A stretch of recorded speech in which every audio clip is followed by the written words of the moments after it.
Hello everyone. कैसे हैं आप सभी लोग। चलिए, तो आज मैं आपसे कुछ कंपाउंड्स के फार्मूलाज के बारे में बात करने वाला हूं और मैं आपसे कंपाउंड्स के फार्मूलाज को पूछूंगा और आप लोग उसके आंसर देंगे। ओके। चलिए, तो आप बताने वाले हैं वाटर का फार्मूला। वाटर का फार्मूला क्या होता है? आपने याद किया होगा। H2O, carbon dioxide CO2, sodium chloride NaCl। क्या आपने भी कंपाउंड्स के फार्मूलाज को ऐसे ही लर्न किया है? कितने फार्मूलाज को आप ऐसे लर्न करेंगे? कंपाउंड तो हजारों की संख्या में है। होता भी यही है कि जब हमारा साइंस का बेल स्टार्ट होता है, टीचर्स हमें साइंस की बुक पढ़ाने के बाद करते क्या है कि हफ्ते में या 2 दिन में या 4 दिन में कुछ कंपाउंड्स का 5 या 10 कंपाउंड्स का फॉर्मूला लिखवा दिए और हम उसे लर्न कर लेते हैं। कितना कंपाउंड्स का फॉर्मूला लर्न करेंगे?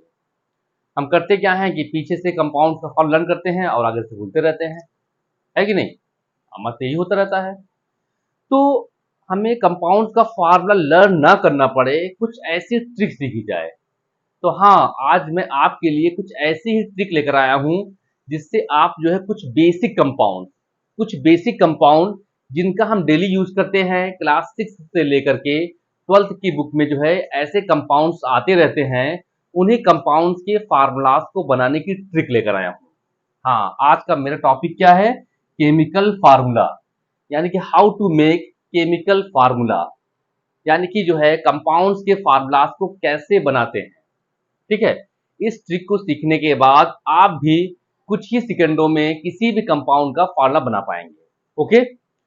आप देख पा रहे हैं यहाँ बोर्ड पर एक चार्ट बनाया गया है जिसमें यहाँ पर टाइप्स ऑफ कंपाउंड लिखा गया है। उसके बाद बगल में फंक्शनल ग्रुप है। उसके बगल में क्या दिया गया है? उसकी वैलेंसी। तो सबसे पहले आपको बता दें कि किसी भी कंपाउंड को बनाने के लिए उसके जो है कुल 2 पार्ट्स होते हैं। एक की वैलेंसी क्या होती है प्लस में, दूसरी की वैलेंसी क्या होती है माइनस में। ध्यान रखिएगा, जब भी कंपाउंड बनता है तो उसमें एटलीस्ट कम से कम तो 2 एटम, डिफरेंट टाइप के 2 एटम्स तो होंगे ही। और फर्स्ट एटम की वैलेंसी हम प्लस में रखते हैं और दूसरे वाले की वैलेंसी माइनस रखते हैं। कंपाउंड में 2 से ज्यादा भी एटम या एलिमेंट हो सकते हैं, एटलीस्ट तो 2 तो चाहिए ही। ध्यान रखिएगा, पहले वाले की जो है वैलेंसी क्या रखेंगे? प्लस में। उसके बाद जो एटम या एलिमेंट आप रख रहे हैं उसकी वैलेंसी माइनस रखने वाले हैं। ओके। तो यहां पर आपको जो है कंपाउंड्स के टाइप दिए गए हैं और उस कंपाउंड में किस टाइप की जो है फंक्शनल ग्रुप लगते हैं वो दिया गया है और उसकी वैलेंसी क्या होती है यहां साइड में दे दिया गया है। चलिए, अब क्या करते हैं कि हम एक एक ग्रुप के बारे में, एक एक ग्रुप को बारी बारी से पढ़ने वाले हैं। ओके। सबसे पहले हम बात करने वाले हैं किसकी? ऑक्साइड की। सबसे पहली हेडिंग मेरी क्या है? ऑक्साइड। ध्यान दीजिएगा, ऑक्साइड। आपने देखा होगा कि बहुत सारे ऑक्साइड्स होते हैं। Carbon dioxide, sodium oxide, magnesium oxide, aluminium oxide, silicon oxide, इस तरह के तमाम बहुत सारे ऑक्साइड्स हैं। तो क्या हम सभी का ऑक्साइड का फार्मूला रट पाएंगे या लर्न कर पाएंगे? तो पॉसिबल नहीं है। ठीक है। तो हम क्या करने वाले हैं कि ऑक्साइड का फार्मूला कैसे बनता है उसी के बारे में बात करेंगे। ध्यान रखिएगा, when any element combine with oxygen, when any element combine with oxygen then form oxide। तो हम ऑक्साइड कैसे बनाएंगे? तो एक एग्जांपल लेने वाले हैं। सबसे पहले बनाएंगे सोडियम ऑक्साइड। तो हम बनाने वाले हैं सोडियम ऑक्साइड का फार्मूला। ठीक है। तो इसमें क्या है? सोडियम है, उसके साथ क्या जोड़ना है हमको? ऑक्सीजन। तो सोडियम का एटॉमिक नंबर कितना होता है? 11। कॉन्फ़िगरेशन करेंगे 281। इसकी वैलेंसी कितनी हो गई? 1। और आप देख पा रहे हैं कि ऑक्सीजन की वैलेंसी कितना दिया है चार्ट में? 2 दिया है। तो यहां पे लिखेंगे ऑक्सीजन, इसकी वैलेंसी 2। तो इसका फॉर्मूला बनाने के लिए क्या करने वाले हैं हम लोग? सोडियम लिखेंगे, सोडियम के नीचे सोडियम की वैलेंसी, ऑक्सीजन के नीचे ऑक्सीजन की वैलेंसी और क्रॉस मल्टीप्लाई कर देंगे। अब क्या करने वाले हैं? सोडियम के साथ क्या लिखेंगे? ऑक्सीजन की वैलेंसी 2 और ऑक्सीजन के साथ लिखेंगे सोडियम की वैलेंसी 1। अगर आप 1 नहीं भी लिखते हैं तब भी कोई दिक्कत नहीं है, आप इससे लिख सकते हैं क्या? Na2O। इस तरीके से हमने क्या किया? सोडियम ऑक्साइड का फॉर्मूला बना लिया, वो भी कुछ ही मिनटों में। काफी इजी था, है कि नहीं? चलिए एक और एग्जांपल लेके समझते हैं। हम बनाने वाले हैं क्या, मैग्नीशियम ऑक्साइड। मैग्नीशियम ऑक्साइड का फॉर्मूला बनाने वाले हैं। तो आपको पता है मैग्नीशियम का एटॉमिक नंबर कितना होता है, 12। कॉन्फ़िगरेशन करेंगे 282, वैलेंसी कितनी हो गई इसकी, 2। चलिए बनाते हैं, मैग्नीशियम लिखा गया और ये लिख दिया गया ऑक्सीजन। मैग्नीशियम की वैलेंसी 2, ऑक्सीजन की वैलेंसी 2। 2 से 2 कैंसिल हो जाएगा, बचेगा इसके नीचे 1 और इसके नीचे भी 1 ही बचेगा। Mg का क्रॉस मल्टीप्लाई किए 1 से, ऑक्सीजन की किससे, 1 से, तो क्या आ जाएगा Mg1O1, या फिर आप लिख सकते हैं क्या, MgO लिख सकते हैं। इस तरीके से क्या हो जाएगा, मैग्नीशियम ऑक्साइड का फार्मूला क्या हो जाएगा, MgO। इस तरीके से आप और भी एलिमेंट के ऑक्साइड बना सकते हैं। जैसे कि आप लोग को कार्बन डाइऑक्साइड का फार्मूला तो एटलीस्ट पता ही है। चलिए हम इसी ट्रिक से कार्बन डाइऑक्साइड भी बना के देख लेते हैं, देखते हैं बनता है कि नहीं बनता है कि नहीं। तो क्या बनाएंगे, कार्बन डाइऑक्साइड। ओके, तो कार्बन का एटॉमिक नंबर कितना होता है, 6 होता है। कॉन्फ़िगरेशन करेंगे 2 and 4, वैलेंसी कितनी हो जाएगी, 4 हो जाएगी, है कि नहीं। तो अब क्या करने वाले हैं, ध्यान रखिएगा, कार्बन की वैलेंसी 4, ऑक्सीजन की वैलेंसी कितना लिखेंगे, 2 लिखेंगे, ठीक है। तो 2 से 2 कैंसिल करेंगे, 2 2 जा 4 हो जाएगा। अब उसके बाद कार्बन का मल्टीप्लाई 1 से किया गया, ऑक्सीजन की का मल्टीप्लाई 2 से कर देंगे, यानी कार्बन के साथ ऑक्सीजन की वैलेंसी और उसके ऑक्सीजन के साथ कार्बन की वैलेंसी लिखेंगे। 1 तो लिखते नहीं है, क्या हो जाएगा, CO2। आप लोगों ने भी तो यही CO2 ही लर्न किया है ना, है कि नहीं। तो इस ट्रिक से भी जो है कार्बन डाइऑक्साइड का फॉर्मूला CO2 ही आ रहा है कि नहीं। तो आप देख पा रहे हैं कि जो है हम किसी भी एलिमेंट का ऑक्साइड कुछ ही सेकंडों में बना पा रहे हैं, है कि नहीं। उसके बाद हम बात करने वाले किसकी, सल्फेट की बात करेंगे। तो सल्फेट भी कंपाउंड्स का एक पूरा ग्रुप है। ध्यान रखिएगा, जिस तरीके से बहुत सारे ऑक्साइड्स होते हैं, ठीक उसी तरीके से बहुत सारे सल्फेट भी होते हैं।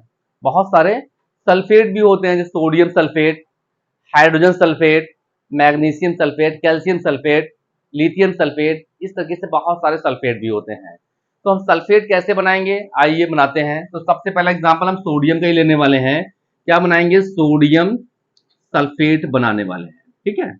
अच्छा, तो सोडियम सल्फेट बनाएंगे। सोडियम की वैलेंसी कितनी होती है, 1। क्या देख लीजिए, एटॉमिक नंबर 11, 281, वैलेंसी इसकी 1 हो गई।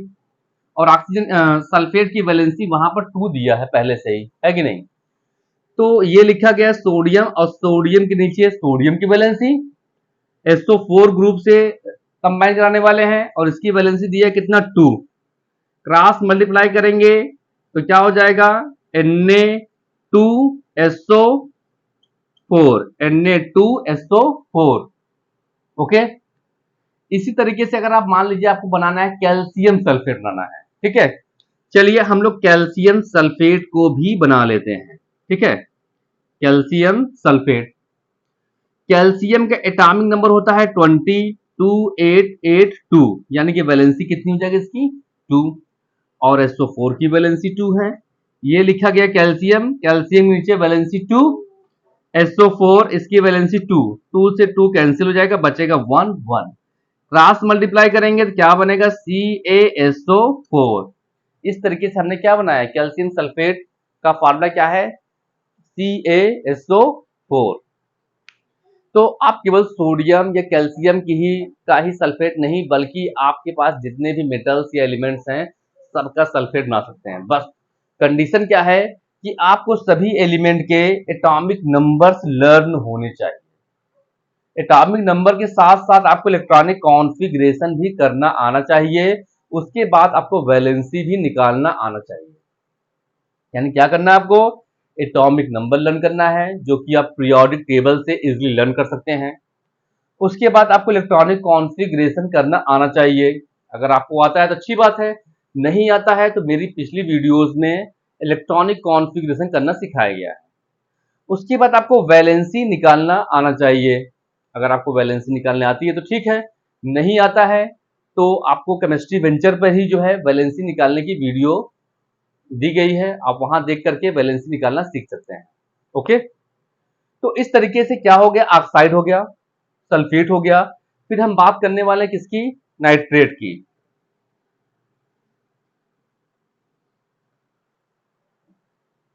नाइट्रेट यानी कि when any element combine with NO3 group then form nitrate, और NO3 की वैलेंसी कितनी होती है, 1। NO3 की वैलेंसी कितनी है, 1 है। तो हम इसका भी एग्जांपल लेके इसको देखने वाले हैं। क्या बनाएंगे, सोडियम नाइट्रेट, सोडियम नाइट्रेट बनाएंगे। ओके, तो सोडियम का इलेक्ट्रॉनिक कॉन्फ़िगरेशन करेंगे तो उसकी वैलेंसी 1 ही आने वाली है, और NO3 की वैलेंसी कितनी होगी, 1 होगी, क्योंकि NO3 की वैलेंसी 1 दी है ही वहां पर, है कि नहीं। तो क्रॉस मल्टीप्लाई करेंगे तो क्या बन जाएगा, NaNO3। सोडियम नाइट्रेट का फॉर्मूला क्या बनेगा, NaNO3। कुछ और भी एग्जांपल देख लीजिए आप, जैसे मान लीजिए बनाना है किसका, मैग्नीशियम, मैग्नीशियम नाइट्रेट बनाएंगे हम लोग आज। अच्छा, तो मैग्नीशियम का वैलेंसी कितना होता है, 2, और NO3 की वैलेंसी कितनी होती है, 1। जब क्रॉस मल्टीप्लाई करेंगे तो क्या हो जाएगा, Mg के साथ हमको 1 लिखना है, और 1 चाहे लिखे ना लिखे कोई फर्क नहीं पड़ता है। बट आप देख पा रहे हैं कि NO3 के साथ आपको कितना लिखना है, 2। ध्यान रखिएगा, जब भी किसी ग्रुप का नंबर 2 होता है तब उसे ब्रैकेट में क्लोज करके तब उसके बगल में 2 लिखते हैं। अगर 3 होगा यहां पर तो 3 लिख देंगे। तो इसे पढ़ते कैसे हैं, ध्यान रखिएगा। इसे पढ़ने का तरीका क्या है कि अगर ब्रैकेट के बाहर जो है 2 लिखा है तो उसे क्या पढ़ेंगे, टेकन ट्वाइस। अगर 3 लिखा है तो पढ़ेंगे टेकन थ्राइस। तो यहां पे क्या पढ़ने वाले हैं, MgNO3 taken twice, MgNO3 taken twice. अगर किसी केस में 3 आता है तब कैसे पढ़ेंगे, उसको भी देख लीजिए आप। जैसे मान लीजिए बनाना है क्या, एल्यूमिनियम नाइट्रेट। क्या बनाएंगे, एल्यूमिनियम नाइट्रेट बनाएंगे। ठीक है, तो एल्यूमिनियम नाइट्रेट बनाने के लिए क्या करेंगे, एल्यूमिनियम लेंगे, एटॉमिक नंबर 13, कॉन्फ़िगरेशन 283, वैलेंसी कितनी हो जाएगी, 3। वैलेंसी कितनी होगी इसकी, 3 हो जाएगी।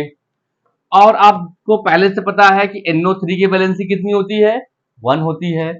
तो ठीक है, यहाँ एल्यूमिनियम लिखे, यहाँ पे NO3 लिख दिए, वैलेंसी 3, वैलेंसी कितनी, 1। ठीक है, अब क्रॉस मल्टीप्लाई करेंगे तो Al के साथ 1 लिखना है, मत लिखिए।